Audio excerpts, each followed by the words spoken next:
In the briefing rooms of the Luftwaffe scattered across occupied France in 1940, there was a quiet certainty whenever British air defenses came up for discussion. Veteran bomber crews returning from night raids over London and the industrial Midlands spoke with practiced detachment. British flak, they reported, was predictable.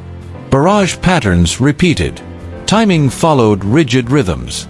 If altitude was maintained and evasive maneuvers executed correctly, the danger remained tolerable. German intelligence officers absorbed these reports and transformed them into doctrine. British anti-aircraft fire, they concluded, suffered from a fundamental limitation. It depended on human operators. Accuracy relied on men calculating under stress, turning heavy mechanisms for hours on end, night after night. Fatigue, fear, and casualties would inevitably degrade performance. Sustained bombing, therefore, would erode British defenses as surely as explosives shattered concrete. This assessment was not irrational. Before the war, every major military power believed that effective anti-aircraft gunnery demanded experienced male artillerymen.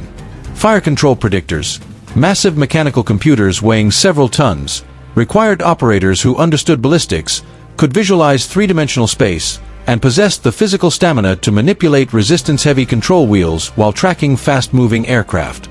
Across Europe, such work was considered inherently male.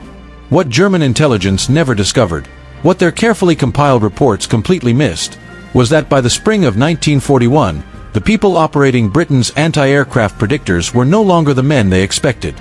They were teenage girls. 18-year-olds drawn from grammar schools, shop counters, banks, and typing pools were now calculating the precise points in the sky where shells needed to explode to intercept bombers flying at 200 miles per hour, 15,000 feet above the ground. These young women of the Auxiliary Territorial Service were not assisting or observing. They were operating the systems themselves, translating radar data into firing solutions with a level of consistency that matched, and in many cases exceeded, that of the pre-war male crews they replaced. The German assumption that British flak was limited by its operators was correct. What they catastrophically misjudged was who those operators were and what they were capable of. Throughout 1941 and 1942, Luftwaffe planners continued to treat British anti-aircraft fire as a known quantity. When accuracy improved and hit rates rose, intelligence officers credited better proximity fuses, improved ammunition, or advances in radar. The idea that teenage girls were outperforming trained male artillerymen never entered serious consideration. Within the rigid institutional culture of the Wehrmacht, it was not a credible hypothesis. This intelligence failure had consequences far beyond tactical surprise. But in early 1941, as the first mixed batteries quietly deployed around Britain's cities and ports, the transformation remained invisible to German reconnaissance. Britain's own crisis was brutally mathematical. Anti-aircraft command required roughly 200,000 personnel to maintain full defensive coverage. By early 1941, it had barely 140,000, and the number was falling. Men were being pulled away to North Africa, where Rommel's Afrika Korps demanded reinforcements, and to Bomber Command, which competed aggressively for technically skilled recruits. General Frederick Pyle, commanding Anti-Aircraft Command, faced the prospect of deactivating gun batteries just as Luftwaffe activity intensified. February brought no respite. Bristol endured 6 major raids. Belfast, once thought beyond effective range, was struck heavily. Cardiff, Plymouth, and Portsmouth followed.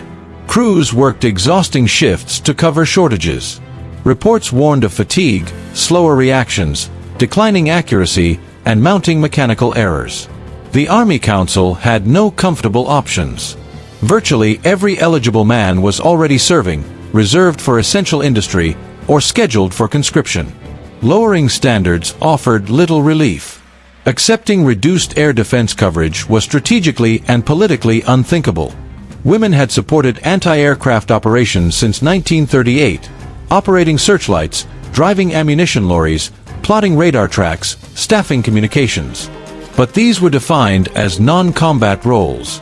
Placing women directly on gun-laying equipment violated long-standing assumptions about physical capability, psychological resilience, and gender itself. The ATS leadership argued otherwise. Predictor operation, they noted, required concentration, precision, and mathematical reasoning more than brute strength. Women had already proven their nerve under bombing raids. Given proper training, there was no technical reason they could not perform the task. In March 1941, the War Office authorized a limited trial. Selected ATS volunteers would receive full predictor training and deploy to mixed batteries. Men would continue handling ammunition and gun maintenance. The experiment was cautious, temporary, and expected, at best, to fill gaps. It exceeded every expectation. The Predictor Training School in North Wales received its first intake of ATS volunteers in late March. They arrived with varied backgrounds but no real understanding of what awaited them. The Vickers Predictor Mark I, 7 tons of gears, cams, and differentials, was a fully mechanical analog computer, performing continuous three-dimensional calculations to determine where a shell fired now would meet an aircraft seconds later. Before they touched the machine, the first week of training focused on understanding the problem itself. And that is where the real transformation began. That transformation began not with machinery, but with understanding. Instructors started with simple demonstrations. Model aircraft suspended on wires, sliding across classroom ceilings. The lesson was blunt. Fire at where an aircraft is, and you will always miss. A bomber cruising at 200 miles per hour would travel nearly a mile in the time it took a shell to climb to 15,000 feet. Success depended on anticipating motion, not reacting to it. Trainees learned to think in geometry rather than targets.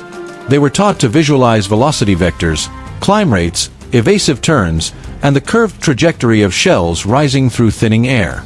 Instructors noted, sometimes with surprise, that many of the ATS recruits grasped these spatial relationships faster than comparable male trainees. Whether this reflected innate aptitude or stronger preparation in mathematical visualization remained an open question, but the results were unmistakable. In the second week, the abstract became mechanical. The recruits were introduced to the predictor itself and taught that it was never operated alone. Each machine required 3 operators working as a single system. One managed height and range, translating radar reports into continuous mechanical inputs. Another tracked speed and bearing, feeding directional data into the predictor's differential gears. The third set the fuse timing, calculating the exact moment shells needed to detonate in empty air that an aircraft had not yet reached. Each role demanded constant adjustment. Large control wheels resisted movement. Dials had to be kept aligned second by second as targets maneuvered. The predictor fused all 3 streams of data and transmitted firing solutions directly to the guns. Elevation, bearing, and timing continuously updated as the engagement evolved. By week 3, stamina became the deciding factor. Simulated engagements ran for 10 minutes at a stretch. Full raid scenarios lasted hours. Instructors watched closely for shaking arms, lapses in concentration, or slowed reactions.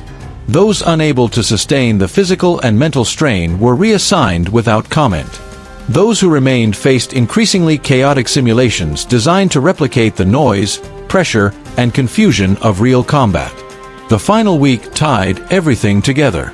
Predictor operation meant nothing in isolation. It was only one link in a chain that began when German bombers crossed the channel and ended with shells detonating at precisely calculated points in the sky. Radar stations detected incoming raids more than 100 miles out. As formations closed in, gun-laying radar near the batteries acquired individual targets. Operators, often ATS women themselves, called out range and bearing updates every few seconds. These numbers traveled by field telephone to the predictor team, where they were converted instantly into mechanical motion. Judgment mattered. A bomber flying straight demanded one solution. An aircraft climbing, diving, or weaving to evade fire demanded another. Operators had to anticipate where a maneuver would end, not simply follow where it began. Fuse operators faced the narrowest margin for error. A mistimed fuse meant shells bursting harmlessly below or beyond the target. Delay rendered even a perfect solution useless. Once the predictor completed its calculations, the guns followed automatically. Electric motors rotated barrels to the correct angles. Male gun crews loaded 28-pound shells into the breeches. When the firing key closed the circuit, coordinated salvos climbed skyward, timed to bracket the bomber stream with overlapping bursts. From first detection to detonation, the entire sequence took less than 2 minutes. Any failure, radar loss, incorrect input, delayed communication, clumsy loading, meant wasted ammunition and bombers slipping through untouched. That Luftwaffe crews began encountering increasingly precise British flak without ever suspecting teenage girls sat at the center of this system may have been the most effective act of operational concealment Britain achieved during the war. The first mixed battery went operational at Portsmouth on April 14, 1941. The location was chosen deliberately, a priority target, but one with sufficient defensive depth to absorb failure if the experiment faltered. The battery commander, a veteran artillery officer and outspoken critic of the entire concept, watched his 18-year-old predictor crew take their places with open skepticism. Their test came 3 nights later. On April 17, 53 Heinkel 111s and Ju 88s approached Portsmouth in 3 waves, targeting the naval dockyards. The first formation arrived at 14,000 feet in tight order, a profile that had worked reliably throughout the winter. What they met was fire of unfamiliar precision. Shell bursts appeared at their exact altitude, tracking the formation through turns rather than lagging behind it. 2 bombers aborted their runs and jettisoned their loads inland. A third limped back across the channel with a destroyed engine and damaged hydraulics. Surviving crews reported to intelligence officers that Portsmouth's defenses had improved sharply since earlier raids. German analysts took note. Similar reports were arriving from other targets. Explanations followed familiar lines: improved radar, better fuses, new ammunition, perhaps upgraded fire control systems. None considered a change in personnel. German doctrine assumed that effectiveness followed technology, not manpower innovation. The Portsmouth Battery Commander's after-action report told a different story. His ATS predictor crew maintained accurate tracking through a 90-minute engagement, coordinated smoothly with gun crews, and showed no hesitation under fire. Performance metrics matched or exceeded the battery's previous results. By early May, similar reports were accumulating. The trial quietly became standard practice. By 1944, over 2,000 ATS women operated predictors across Britain. What remained unknown was how these crews would perform under sustained, concentrated attack. That test would come in January 1944, when the Luftwaffe launched its final major bombing offensive against Britain, Operation Steinbock, beginning on the night of January 21 with renewed raids on London. That test arrived sooner, and on a far greater scale, than anyone at Anti-Aircraft Command had anticipated. Operation Steinbock was ordered personally by Hitler as retaliation for the RAF's destruction of German cities. It was intended to prove that the Luftwaffe could still strike London at will. Nearly every serviceable bomber that could be spared from other fronts was committed. 474 aircraft in total. Crews were warned that British defenses would be heavy, but briefings reassured them that familiar tactics remained effective. Approach from multiple vectors. Vary altitude. Use cloud cover. British flak, intelligence insisted, was still predictable. One of the most heavily used approach corridors ran southwest of central London, through the Richmond Park sector. German crews favored it for its clear navigation landmarks, quick escape routes to the Channel, and historically manageable anti-aircraft fire. Intelligence assessments from 1942 concluded that concentrated formations could overwhelm batteries in this area. Those assessments were obsolete. At 2,315 hours on January 21, 1944, Richmond Park batteries opened fire on the first Steinbock wave with an accuracy that immediately disrupted German formations. ATS predictor crews acquired targets at ranges exceeding 20 miles, feeding continuous radar updates into firing solutions that anticipated maneuver rather than reacted to it. When bombers executed standard defensive turns or altitude changes, shell bursts appeared where the aircraft turned into, not where they had been. This was not luck. It was experience. The young women who had nervously tracked their first targets in 1941 were now seasoned operators. They recognized Luftwaffe patterns instinctively, where bombers typically turned, how pilots reacted under searchlights, which evasive moves followed particular approach vectors. They learned to input the end of a maneuver before it was completed, ensuring shells arrived where the aircraft would stabilize, not where it briefly passed through. The results were measurable. Richmond Park achieved hit rates near 8%, twice the performance considered acceptable before the war and 4 times the average achieved during the 1940 Blitz. Female-operated predictor teams were outperforming Britain's own pre-war benchmarks, not just German expectations. Returning bomber crews were blunt. Previously reliable corridors had become lethal. The Richmond Park sector was now described as a flak trap, where British fire seemed to anticipate every move. Intelligence officers again reached for technological explanations: improved radar, new fire control equipment, American assistance. Operator experience was not considered. What remained invisible was the toll this accuracy demanded. An 8-hour predictor shift during Steinbock required sustained physical effort that few planners had imagined women could endure. Control wheels were deliberately resistant, demanding constant force comparable to hand-cranking heavy machinery without pause. During concentrated raids, crews tracked targets for hours with minimal rest. All of it occurred amid concussive gunfire, falling debris, choking cordite smoke, and the knowledge that bombers sometimes dropped their loads directly on battery positions. During Steinbock, 23 ATS personnel were killed at their posts when a bomb struck a South London battery. Survivors were back on duty within 48 hours, operating salvaged and recalibrated equipment. Medical officers recorded widespread muscle strain, chronic fatigue, headaches, and sleep disruption. A March 1944 survey found nearly 3/4 of predictor operators required medical intervention or temporary reassignment due to exhaustion. Despite this performance, formal recognition remained limited. Recommendations for decorations were routinely blocked over concerns about precedent. Public accounts credited the gunners. Photographs framed male crews loading ammunition, keeping predictor stations out of view. When ATS women appeared at all, they were shown in support roles, not at the machines calculating lethal trajectories in real time. German tactical adaptation emerged not from intelligence insight, but survival instinct. By April 1944, veteran crews began disregarding briefings. Approach altitudes increased to 20,000 feet. Formations loosened. Flight paths became erratic. These changes reduced losses, but at steep cost. Bombing accuracy collapsed. Mutual defense suffered. Navigation errors multiplied. Many crews failed to locate primary targets at all. Steinbock's strategic objective, demonstrating that Germany could still deliver concentrated, decisive blows, collapsed under these compromises. Damage was scattered. Production continued. Morale held. German intelligence continued to misread the cause. Reports attributed British effectiveness to technology rather than manpower. Investigations focused on radar upgrades and American equipment.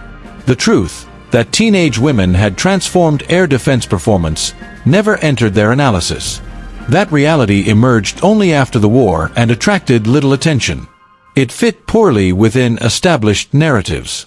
Yet its institutional impact was profound. Military planners could not ignore the data. Mixed batteries had matched or exceeded all-male crews under sustained combat conditions. As NATO forces rebuilt, doctrine quietly changed. Britain's experience shaped post-war air defense planning across the alliance. The United States, Canada, and Western European armies integrated women into fire control and technical combat roles, citing British precedent. The young women who had turned heavy wheels under falling bombs proved a principle that would define modern warfare. That effectiveness in technical combat depends not on tradition, but on training, aptitude, and endurance. The Luftwaffe pilots who faced increasingly lethal British flak never learned who had been calculating those firing solutions. Most believed they had been beaten by machines. That misunderstanding may have been the most complete victory those women achieved, changing the course of air defense so thoroughly that even the enemy never realized who had done it.